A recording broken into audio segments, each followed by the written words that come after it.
جب انسان اللہ کے احکام کو بجا لائے تو اس کے دل سے فقر و فاقے کا خوف نکل جاتا ہے اور اللہ اسے طرح طرح کے انعامات سے نوازتا ہے۔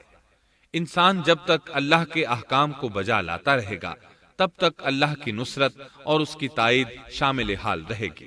چنانچہ جوں ہی ہاجرہ علیہ السلام کو پتا چلا کہ انہیں تنہا چھوڑ جانا اللہ کے حکم کی بنا پر ہے تو فوراً یقین بھرے لہجے میں بولی، تب اللہ ہمیں ضائع نہیں کرے گا، یہ کہہ کر وہ اپنے شیر خوار بچے کی طرف پلٹ گئیں۔ خوراک اور پانی چند دن میں ختم ہو گئے، پانی کا ایک قطرہ پاس نہ رہا۔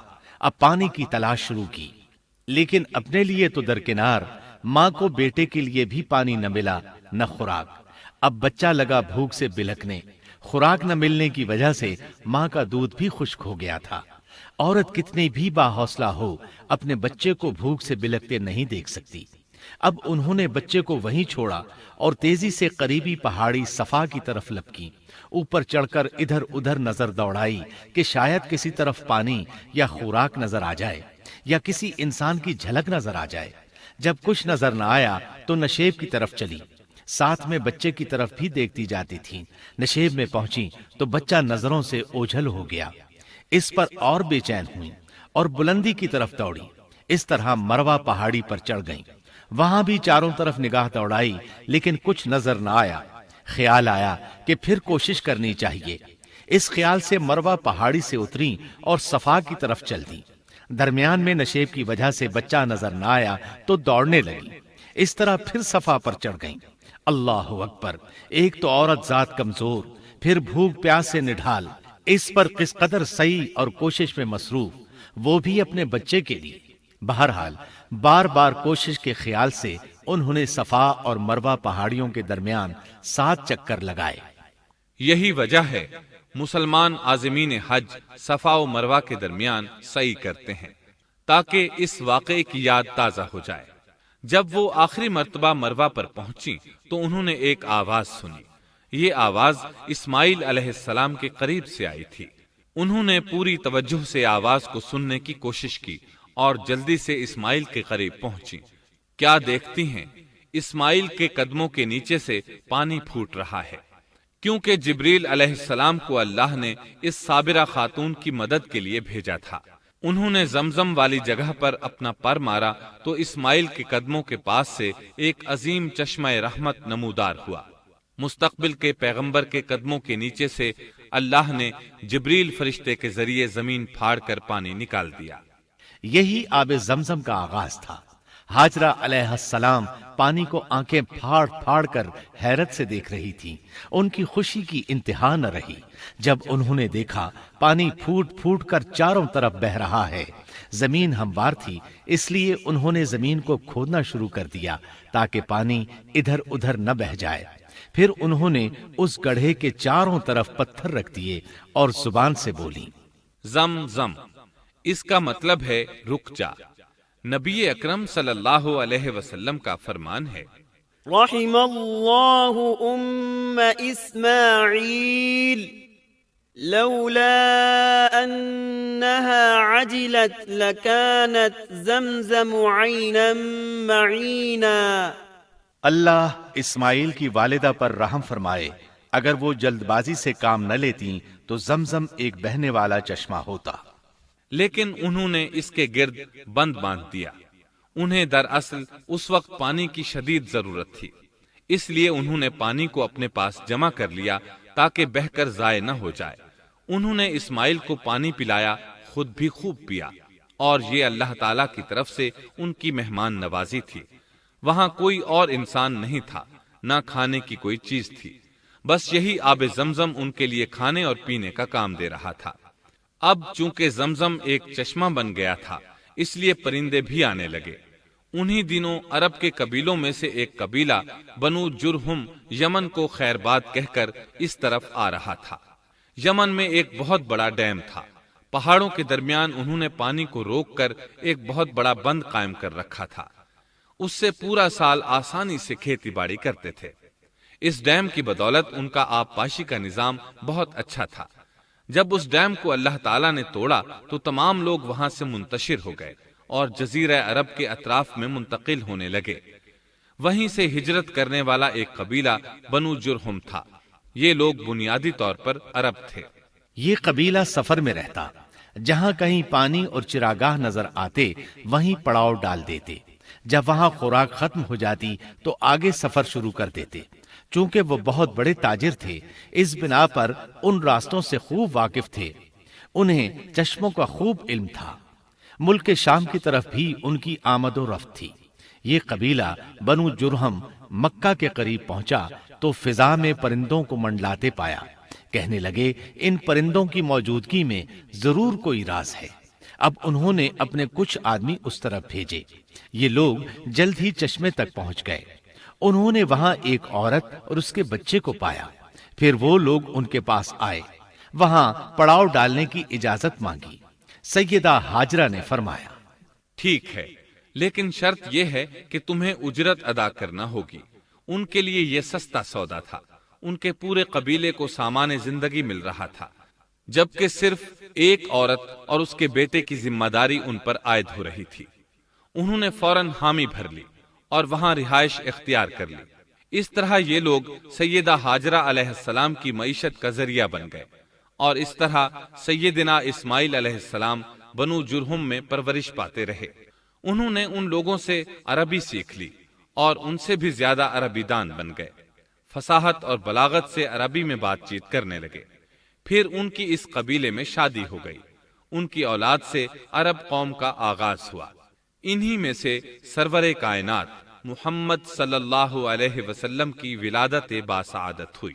بنو جرہم کی آمد اور آبادی ابراہیم علیہ السلام کی دعا کا نتیجہ تھی۔ جب انہوں نے اپنی بیوی اور بچے یعنی دو کمزور انسانوں کو اس ویران جگہ چھوڑا تھا تو یہ دعا مانگی تھی، ربنا انی اسکنت من ذریتی بواد غیر ذی زرع عند بیتک المحرم۔ اے ہمارے پروردگار، میں نے اپنی کچھ اولاد اس بے آباد جنگل میں تیرے حرمت والے گھر کے پاس بسائی ہے۔ یہاں یہ سوال پیدا ہوتا ہے کہ کیا اس وقت بیت اللہ کی تعمیر ہو چکی تھی؟ درست بات یہ ہے کہ اس وقت خانہ کعبہ کی تعمیر نہیں ہوئی تھی۔ پھر سوال پیدا ہوتا ہے کہ کیا ابراہیم علیہ السلام کے زمانے سے پہلے اس کی تعمیر ہو چکی تھی یا صرف جگہ ہی معروف تھی؟ اس بارے میں دو طرح کی روایات ہیں۔ بعض میں آتا ہے کہ صرف اس کی جگہ معروف تھی، اور بعض میں ہے کہ ابراہیم علیہ السلام سے پہلے شیس علیہ السلام نے اس کو تعمیر کیا تھا، اور وہ گردش ایام کے ساتھ ساتھ منہدم ہو کر ختم ہو گیا۔ لیکن بہرحال اس کی جگہ معلوم تھی، اور وہی پہلا گھر تھا، جیسا کہ اللہ نے خبر دی ہے۔ ان اول بیت وضع للناس للذی ببکۃ مبارکا وہدی للعالمین۔ اللہ تعالیٰ نے پہلا گھر جو لوگوں کے لیے مقرر کیا تھا وہی ہے جو مکہ میں ہے، اور وہ پوری دنیا کے لیے برکت اور ہدایت والا ہے۔ ابراہیم علیہ السلام نے اللہ تعالیٰ سے یہ دعا مانگی تھی، ربنا انی اسکنت من ذریتی بواد غیر ذی زرع عند بیتک المحرم ربنا لیقیموا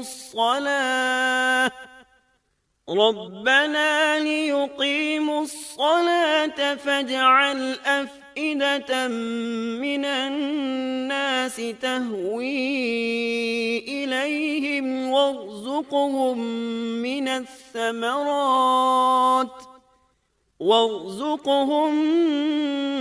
الثمرات لعلهم يشكرون۔ اے ہمارے پروردگار، میں نے اپنی کچھ اولاد اس بے کھیتی کے جنگل میں تیرے حرمت والے گھر کے پاس بسائی ہے۔ اے ہمارے پروردگار، یہ اس لیے کہ وہ نماز قائم کریں، پس تو کچھ لوگوں کے دلوں کو ان کی طرف مائل کر دے اور انہیں پھلوں کی روزیاں عطا فرما تاکہ یہ شکر گزاری کریں۔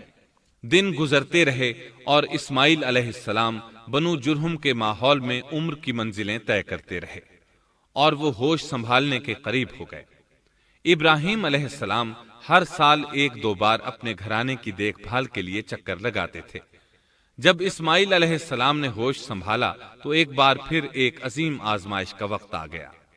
ہوا یوں کہ ایک مرتبہ ابراہیم علیہ السلام مکہ تشریف لائے، ایک جگہ آرام کے لیے بیٹھے کہ نیند کی وادی میں پہنچ گئے۔ نیند میں انہوں نے خواب دیکھا کہ اپنے لخت جگر کو اپنے ہاتھ سے ذبح کر رہے ہیں، ساتھ ہی آنکھ کھل گئی۔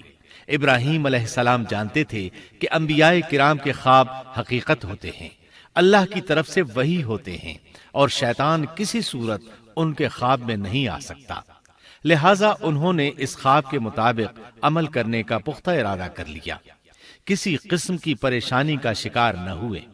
اللہ رب العزت نے اس عظیم اور تعجب خیز واقعے کا قرآن مجید میں ذکر کرتے ہوئے فرمایا، وقال إني ذاهب إلى ربي سيهدين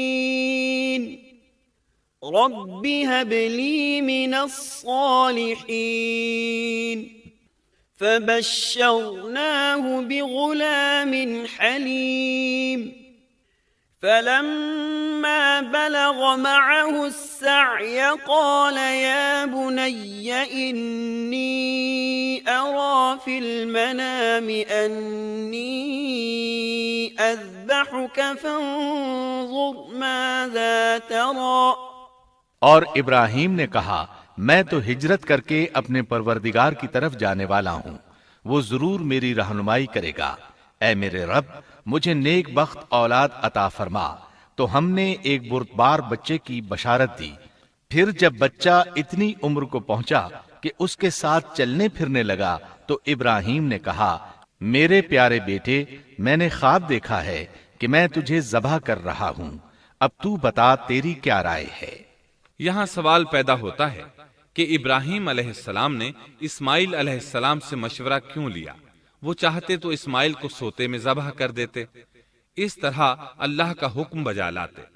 وہ بیٹے کے پاس کیوں گئے اور ان سے مشورہ کیوں لیا؟ جی ہاں، یہ مسئلہ یاد رکھنے کے قابل ہے کہ ہر مسلمان پر لازم ہے کہ وہ اپنے دوسرے مسلمان بھائی کو اجر و ثواب میں شامل کرنے کی کوشش کرے۔ ابراہیم علیہ السلام نے بیٹے کو ثواب میں شامل کرنے کے لیے انہیں اللہ کے حکم سے آگاہ کیا۔ یہ نہ چاہا کہ میں اکیلا ہی اجر لیتا رہوں، بلکہ دوسرے کی خیر خواہی کو پیش نظر رکھا۔ والدین کے لیے آپ کے اس انداز میں نصیحت موجود ہے، یہ کہ اولاد کو ثواب کے مواقع فراہم کریں، ان کی صحیح تربیت کریں۔ اگر صدقہ کرنے کا موقع ملے تو بچوں کے ذریعے صدقہ کرائیں، تاکہ انہیں بھی اللہ کے راستے میں خرچ کرنے کی عادت پڑے۔ جب کسی دینی مجلس میں بیٹھنے کا موقع ملے تو اپنی اولاد کو بھی ساتھ لے کر جائیں۔ بے شمار لوگ خود تو جاتے ہیں، اولاد کو جانے کے لیے کہتے بھی نہیں، خود دین سیکھتے ہیں، اولاد کو دین نہیں سکھاتے۔ ابراہیم علیہ السلام نے اسماعیل علیہ السلام سے رائے لی۔ سبحان اللہ، انہوں نے جواب میں فرمایا، يا أبت افعل ما تؤمر۔ اے ابا جان، آپ کو جو حکم ملا ہے کر گزریے۔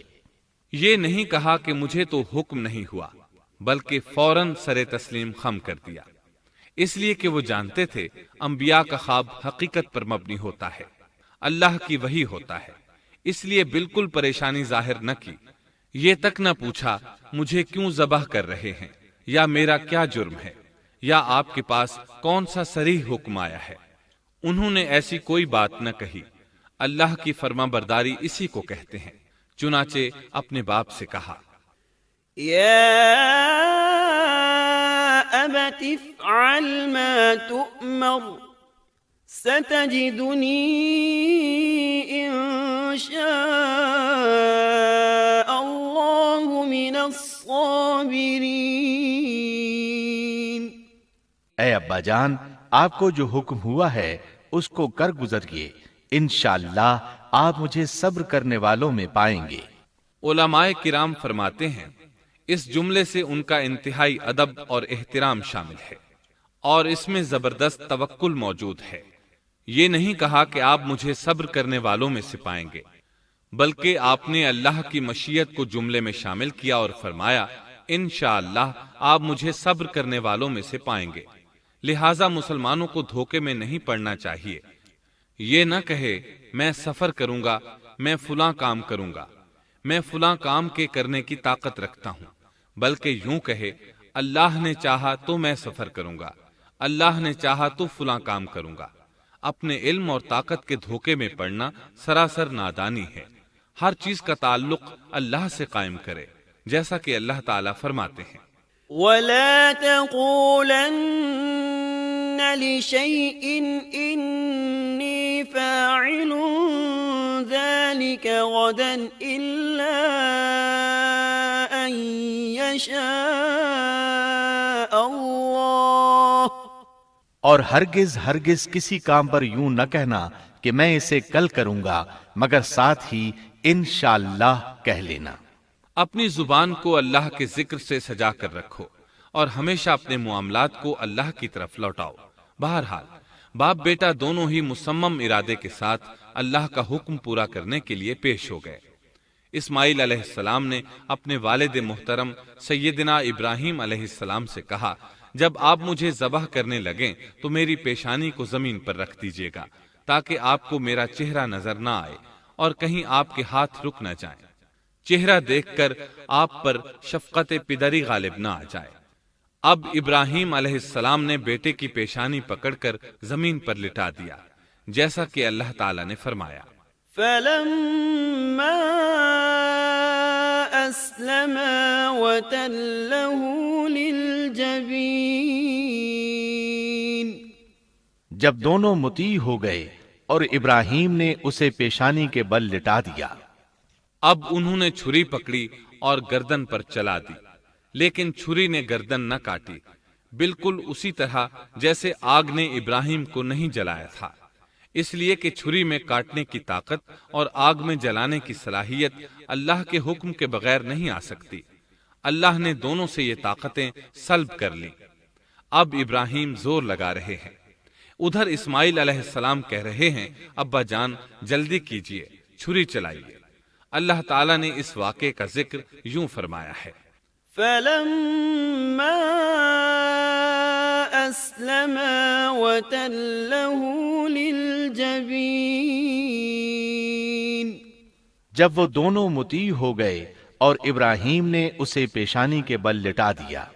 اس مطیع ہونے سے مراد اللہ کے حکم کو نافذ کرنا ہے۔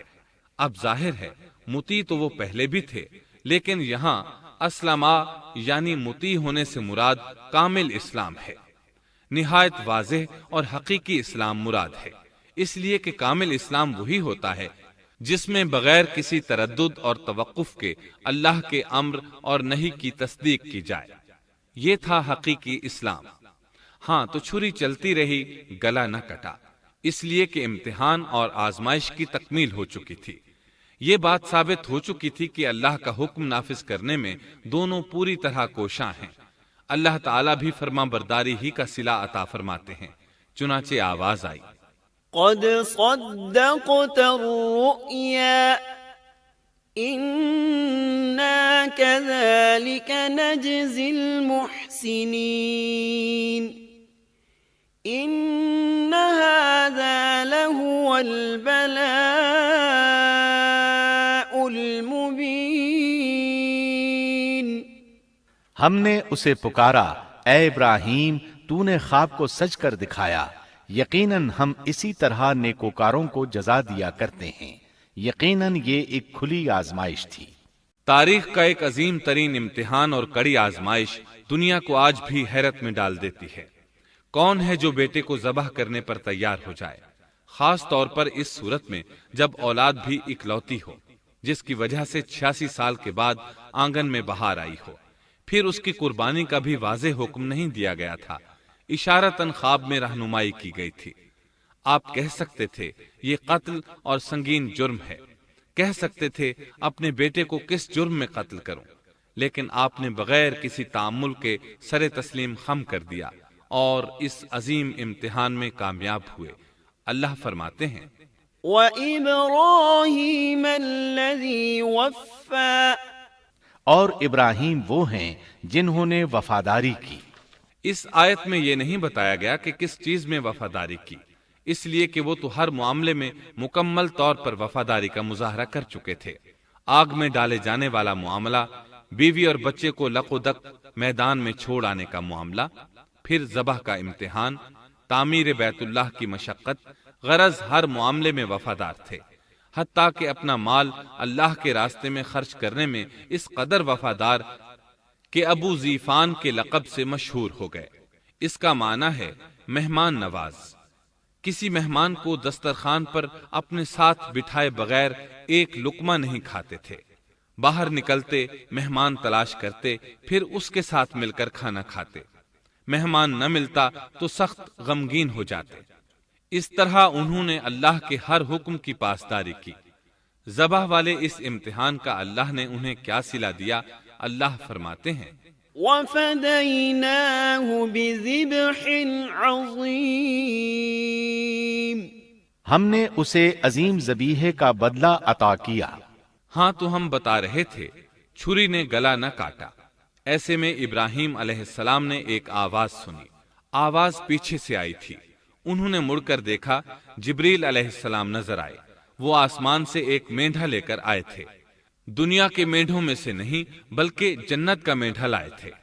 سیدنا عبداللہ بن عباس رضی اللہ عنہما سے روایت ہے کہ وہ مینڈھا جنت میں 40 سال تک چرتا رہا۔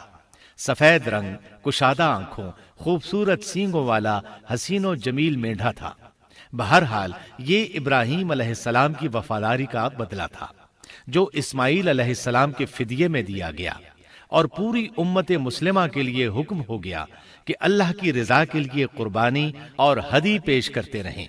کعبے کے پاس حرم الہی میں ہر سال یہ سنت ادا کی جاتی ہے، اور ان کے ساتھ ساتھ پوری زمین کے تمام خطوں پر بسنے والے مسلمان بھی اس عظیم فرمانبرداری کی علامت کے طور پر قربانیاں پیش کرتے ہیں۔ مینڈھے کے ذکر کا مطلب یہ ہے کہ ہم سنت ابراہیمی پر گامزن ہو جائیں۔ یہ مینڈھا ہمیں اللہ کے لیے قربانی کا سبق دیتا ہے۔ ہمیں چاہیے سنت ابراہیمی کی اقتدا کرتے ہوئے ہم اپنی جانوں، اپنی اولاد اور اپنے مالوں کو اللہ کی راہ میں قربان کرنے کے لیے تیار ہو جائیں۔ اللہ تعالیٰ فرماتے ہیں وَفَدَيْنَاهُ بِذِبْحٍ عَظِيمٍ وَتَرَكْنَا عَلَيْهِ فِي الْآخِرِينَ سلام على إبراهيم كذلك نجزي المحسنين إنه من عبادنا المؤمنين۔ اور ہم نے اسے عظیم ذبیحہ عطا کیا، اور ہم نے اس کا پچھلوں میں ذکر خیر چھوڑا۔ سلامتی ہو ابراہیم پر، اسی طرح ہی ہم نیکوکاروں کو جزا دیتے ہیں، یقیناً وہ ہمارے مخلص بندوں میں سے تھا۔ اور اسی طرح اللہ فرماتے ہیں وَبَشَّرْنَاهُ بِإِسْحَاقَ نَبِيًّا مِّنَ الصَّالِحِينَ، اور ہم نے اسے نیکوکار نبی اسحاق کی ولادت کی خوشخبری سنائی۔ یہ خوشخبری فلسطین کی طرف واپس لوٹنے کے بعد سنائی گئی۔ ایک اکلوتے بیٹے کی قربانی کے لیے تیار ہو جانے کے صلے میں اور سارہ علیہ السلام کی عظمت اور تکریم کے مد نظر اللہ تعالی نے اسحاق کی خوشخبری سنا دی۔ یہ آیت ذبح کے واقعے کے بعد اللہ تعالی نے ذکر فرمائی ہے، اس لیے معلوم ہوا پچھلی آیات میں اسحاق کے علاوہ کسی اور بیٹے کا ذکر ہوا ہے، اور وہ اسماعیل علیہ السلام ہی تھے، جبکہ یہودی روایات میں اسحاق علیہ السلام کو ذبیح قرار دیا جاتا ہے۔ یہ بالکل غلط ہے۔ ذبح کے واقعے کے بعد اسحاق علیہ السلام کی بشارت مل رہی ہے، پھر بھلا وہ پیدا ہونے سے پہلے ہی ذبیح کیسے بن گئے؟ اس لیے یہ قطعی بات ہے کہ اسماعیل علیہ السلام ہی ذبیح ہیں۔ اس کے کئی اور بھی دلائل ہیں جن کے ذکر کرنے کا یہاں موقع نہیں۔ بہرحال اس عظیم آزمائش میں بے مثال کامیابی کے بعد ابراہیم علیہ السلام فلسطین آئے اور 120 سال کی عمر میں اسحاق علیہ السلام کی بشارت ملی، جبکہ سارہ علیہ السلام کی عمر 90 سال تھی۔ ان پر بڑھاپا طاری ہو چکا تھا۔ ایسے میں 3 فرشتے آئے، وہ تو قوم لوط کی تباہی کے لیے آئے تھے۔ راستے میں اللہ کے حکم سے ابراہیم علیہ السلام اور ان کی اہلیہ سارہ کو خوشخبری سنائی، اور اس غرض کے لیے وہ انسانی شکل میں آئے تھے۔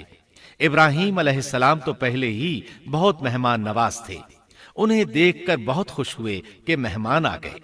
فرشتوں نے انہیں سلام کیا۔ ابراہیم علیہ السلام نے سلام کا جواب دیا۔ وہ حیرت زدہ تھے کہ یہ لوگ ان کی بستی کے رہنے والے تو ہیں نہیں، لیکن ان پر سفر کے نشانات بھی نہیں ہیں، جیسا کہ دور سے چل کر آنے والوں میں ہوتے ہیں، نہ ان کے پاس سواریاں ہیں۔ قرآن مجید میں آتا ہے، قالوا سلاما قال سلام قوم منكرون۔ فرشتوں نے سلام کیا تو ابراہیم نے بھی سلام کیا اور دل میں خیال کیا یہ اجنبی لوگ ہیں۔ پھر وہ اپنی مہمان نوازی کی عادت کے مطابق انہیں اندر لے آئے، ان کے لیے کھانے کا انتظام کیا۔ اللہ تعالیٰ فرماتے ہیں، وَلَقَدْ جَاءَتْ رُسُلُنَا إِبْرَاهِيمَ بِالْبُشْرَى قَالُوا سَلَامًا قَالَ سَلَامٌ فَمَا لَبِثَ أَن جَاءَ بِعِجْلٍ حَنِيذٍ۔ ہمارے بھیجے ہوئے فرشتے ابراہیم کے پاس خوشخبری لے کر آئے تو انہوں نے سلام کیا۔ ابراہیم نے سلام کا جواب دیا اور فوراً بھنا ہوا بچڑا لے آئے، اور بچڑا بھی موٹا تھا۔ ان کے سامنے کھانا پیش کیا، لیکن وہ بھلا کب کھانے کی طرف ہاتھ بڑھانے والے تھے۔ یہ دیکھ کر ابراہیم علیہ السلام نے خوف محسوس کیا کہ کہیں یہ دشمن نہ ہو۔ اس وقت فرشتوں نے کہا، قالوا لا تخف إنا أرسلنا إلى قوم لوط۔ ابراہیم نہ ڈر، ہم تو قوم لوط کی طرف بھیجے گئے ہیں۔ جب انہوں نے یہ باتیں کی تو سارہ علیہ السلام پاس کھڑی تھیں، وہ ہنسنے لگی۔ وہ خوش خبری سے پہلے کیوں ہنس پڑی؟ علماء اس بارے میں کہتے ہیں کہ جب انہوں نے سنا یہ فرشتے لوط علیہ السلام کی بستی کو تباہ کرنے جا رہے ہیں تو ان کے خاتمے کی خبر سن کر وہ ہنستی۔ اس کے بعد فرشتوں نے یہ خوشخبری سنائی، فبشرناها بإسحاق ومن وراء إسحاق يعقوب۔ ہم نے اسے اسحاق کی پیدائش کی خوشخبری دی اور اسحاق کے بعد یعقوب پوتے کی بھی خوشخبری دی۔ بہت جلد ہی ہم اسحاق سے تیری ویران گود کو آباد کریں گے، اور تو اپنی زندگی میں اس کے بیٹے یعقوب کو بھی دیکھ لے گی۔ اب 3 بشارتیں جمع ہو گئیں، بیٹا پیدا ہوگا، لمبی عمر ملے گی یعنی بیٹا جوان ہوگا، اور پھر وہ اپنے پوتے کو بھی دیکھے گی۔ اس سے بڑھ کر کیا عزت اور تکریم ہو سکتی ہے؟ اس لیے جب نبی کریم صلی اللہ علیہ وسلم سے پوچھا گیا کریم یعنی عزت والا کون ہے، تو آپ نے فرمایا کریم بن کریم بن کریم بن کریم، یعنی یوسف بن یعقوب بن اسحاق بن ابراہیم علیہ السلام۔ مطلب یہ کہ نبی بن نبی بن نبی بن نبی۔ یہ یوسف علیہ السلام کی شان ہے کہ خود بھی کریم، باپ بھی کریم، دادا بھی کریم اور پردادا بھی کریم۔ اس سے بڑھ کر عزت افزائی کیا ہو سکتی ہے؟ بہرحال فرشتوں نے انہیں خوشخبری دی۔ وَبَشَّرُوهُ بِغُلَامٍ عَلِيمٍ۔ پھر انہوں نے ابراہیم کو ایک صاحب علم لڑکے کی بشارت دی۔ خوشخبری سن کر سیدہ سارہ حیران ہوئی، مارے حیرت کے منہ سے ہلکی سی چیخ نکل گئی۔ انہوں نے اپنے رخسار پر ہاتھ مارا جیسا کہ عورتوں کی عادت ہوتی ہے، کہنے لگی ہائے افسوس، کیا میں بچہ جنوں گی حالانکہ میں بانجھ ہوں اور میرے خاوند بوڑھے ہیں؟ یہ تو حیرت کی بات ہے۔ ایک دوسری جگہ اللہ تعالیٰ نے یہ الفاظ فرمائے، کہنے لگی میں بوڑھی اور بانجھ ہوں، بھلا میں بچے کو کیسے جنم دوں گی؟ اس پر فرشتوں نے کہا تو اللہ کے حکم پر تعجب کرتی ہے، اے اہل بیت، یہ تو اللہ کی تم پر رحمت اور برکت ہے، وہ بہت بزرگ اور قابل تعریف ہے۔ دوسری آیت میں ہے، انہوں نے کہا اسی طرح تیرے رب نے فیصلہ کیا ہے اور ہمیں کہا ہے، یقیناً وہ بہت حکمت والا ہے اور علم رکھنے والا ہے۔ یہ تھی اسحاق علیہ السلام کی ولادت کی خوشخبری۔ ابراہیم علیہ السلام مکے میں سیدنا اسماعیل علیہ السلام سے ملنے کے لیے آتے رہتے تھے۔ ایک روز آئے تو ان سے کہا، اے میرے بیٹے، اللہ تعالیٰ نے مجھے حکم دیا ہے کہ اس مقام پر اللہ کا گھر تعمیر کرنا۔ اسماعیل علیہ السلام نے فوراً کہا، میں حاضر ہوں۔ اس طرح انہوں نے کھدائی شروع کی۔ ایسے میں انہیں شیش علیہ السلام کی تعمیر کے آثار نظر آئے۔ انہوں نے اس پر تعمیر شروع کر دی۔ ایک روایت میں یہ بھی ہے کہ انہوں نے فرشتوں والی بنیادوں کے آثار بھی دیکھے۔ نبی کریم صلی اللہ علیہ وسلم کی جوانی کے دنوں میں جب مکے کے قریش نے کعبے کی تعمیر نئے سرے سے کی تو انہوں نے اس کی بنیادوں کو گہرا کرنا چاہا۔ وہ کھدائی کرتے ان سبز پتھروں تک پہنچ گئے جو پہاڑوں کی چوٹیوں کی طرح نظر آ رہے تھے۔ انہوں نے ان پتھروں کو نکالنا چاہا۔ ایک شخص نے کدال کے ذریعے ایک پتھر کو باہر نکالا تو اس کے نیچے سے اتنا نور نکلنے لگا کہ قریب تھا وہ شخص اندھا ہو جاتا۔ پھر پتھر خود بخود نیچے جا گرا اور اپنی جگہ پر جم گیا۔ اس کے بعد لوگوں نے ان پتھروں کو ہاتھ نہ لگایا اور تعمیر شروع کر دی۔ قرآن مجید میں تعمیر کعبہ اور بیت اللہ کا تذکرہ اس طرح آیا ہے، وَإِذْ بَوَّأْنَا لِإِبْرَاهِيمَ مَكَانَ الْبَيْتِ أَلَّا تُشْرِكْ بِي شَيْئًا وَطَهِّرْ بَيْتِيَ لِلطَّائِفِينَ وَالْقَائِمِينَ وَالرُّكَّعِ السُّجُودِ۔ اور جب ہم نے بیت اللہ کے مکان میں ابراہیم کو جگہ دی اور فرمایا کہ میرے ساتھ شرک نہ کرنا اور میرے گھر کو طواف، قیام اور رکوع و سجود کرنے والوں کے لیے پاک رکھنا، اور فرمایا، ان اول بیت وضع للناس للذی ببکۃ مبارکا وہدی للعالمین فیہ آیات بینات مقام ابراہیم ومن دخلہ کان آمنا۔ بے شک لوگوں کے لیے جو پہلا گھر تعمیر کیا گیا ہے وہ مکہ میں ہے، وہ جہان والوں کے لیے برکت اور ہدایت کا ذریعہ ہے۔ اس میں واضح نشانیاں ہیں، مثلا مقام ابراہیم، تو جو کوئی حرم میں داخل ہوگا وہ امن میں آ جائے گا۔ اور فرمایا، اور یاد کرو اس وقت کو جب ابراہیم کو اس کے پروردگار نے کئی باتوں کے ذریعے آزمایا، وہ ان میں پورے اترے تو اللہ نے فرمایا میں آپ کو تمام لوگوں کا امام بنا رہا ہوں۔ ابراہیم نے کہا اے میرے رب میری اولاد میں سے بھی امام بنائیے۔ جواب میں اللہ نے فرمایا میرا امامت کا وعدہ ظالم لوگوں کے لیے نہیں ہے۔